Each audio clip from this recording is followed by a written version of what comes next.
الحمدللہ وحدہ والصلاة والسلام علی من لا نبی بعدہ اما بعد بسم اللہ الرحمن الرحیم قال اللہ تبارک و تعالی فی القرآن المجید یا ایہا الذین آمنوا علیکم انفسکم لا یضرکم من ضل اذا اہتدیتم صدق اللہ العظیم۔ ناظرین کرام،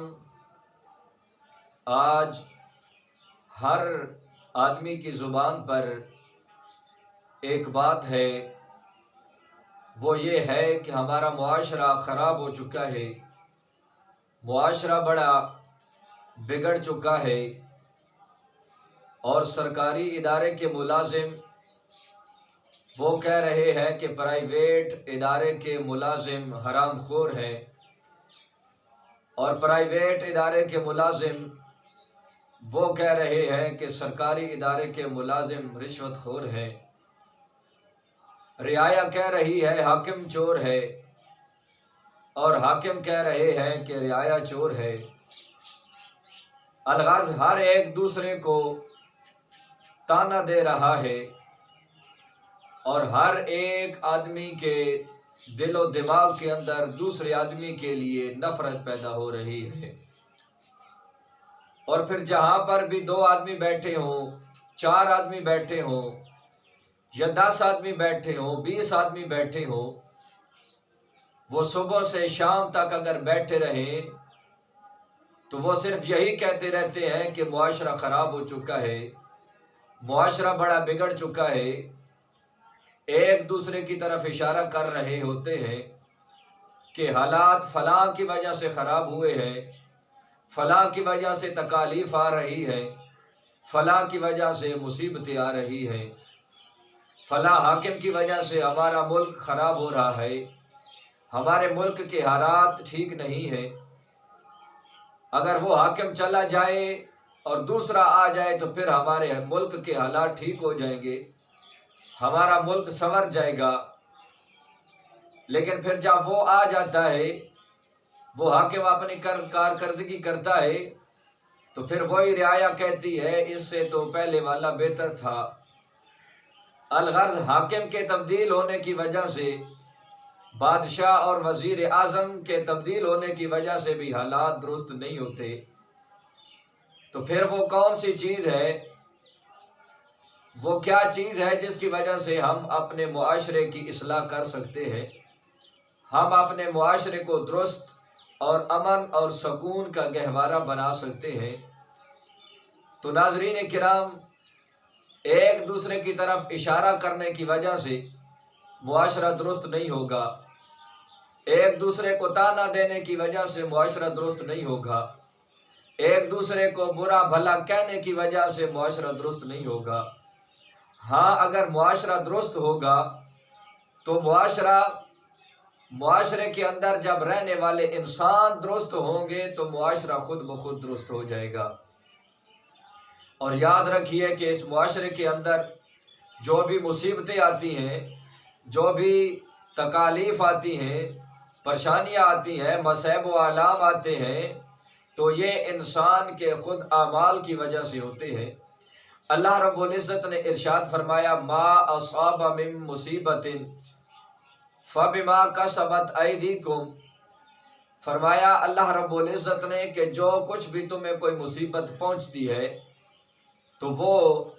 وہی ہوتا ہے جو کچھ تم اعمال کرتے ہو۔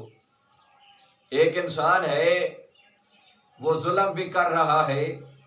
اور یہ بھی کہے کہ معاشرہ درست ہو جائے، تو کیا معاشرہ درست ہو جائے گا؟ نہیں، قطعاً معاشرہ درست نہیں ہوگا۔ جب وہ ظلم کرنا بند کر دے گا تب جا کر معاشرہ درست ہوگا۔ رشوت خور جب تک رشوت لیتا رہے گا اور یہ کہے کہ معاشرہ درست ہو جائے، معاشرہ درست نہیں ہوگا۔ جب وہ رشوت لینا بند کر دے گا معاشرہ خود بخود درست ہو جائے گا۔ ظالم انسان اپنا ظلم روک لے، رشوت خور رشوت لینے سے رک جائے، اور چور چوری کرنے سے رک جائے،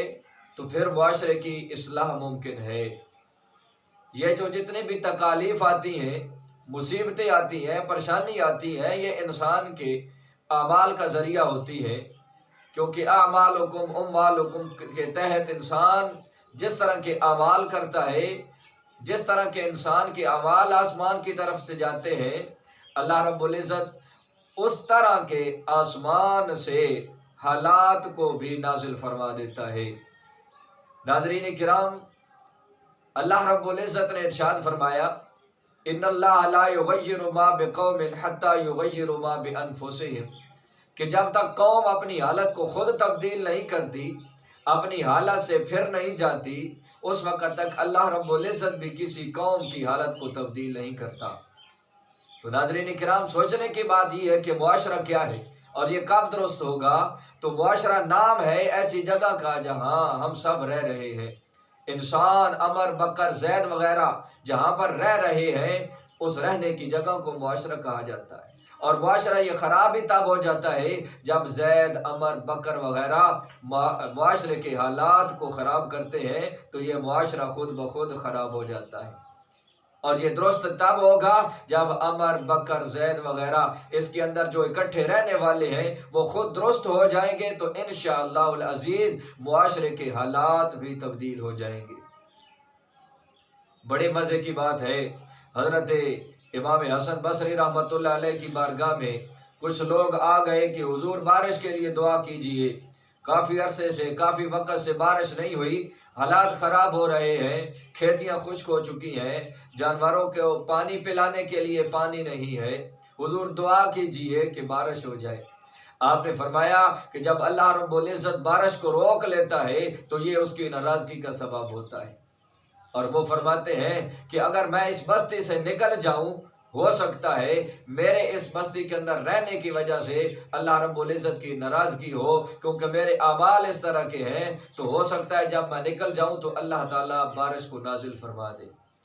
ناظرین کرام، امام حسن بصری رحمۃ اللہ علیہ اللہ کے بہت پیارے تھے، اللہ کے بہت بڑے ولی تھے، وہ تو نیک تھے، پارسا تھے، لیکن انہوں نے پھر یہ کیوں کہا کہ اگر میں اس بستی سے نکل جاؤں تو بستی کے حالات درست ہو جائیں گے، اللہ رب العزت رحمت کی بارش نازل فرمائے گا۔ ان کے کہنے کا مقصد یہ تھا کہ جب انسان خود درست ہو جائے گا، اپنے اعمال کو درست کر لے گا، پھر اللہ رب العزت معاشرے کے حالات کو بھی چینج کر دے گا۔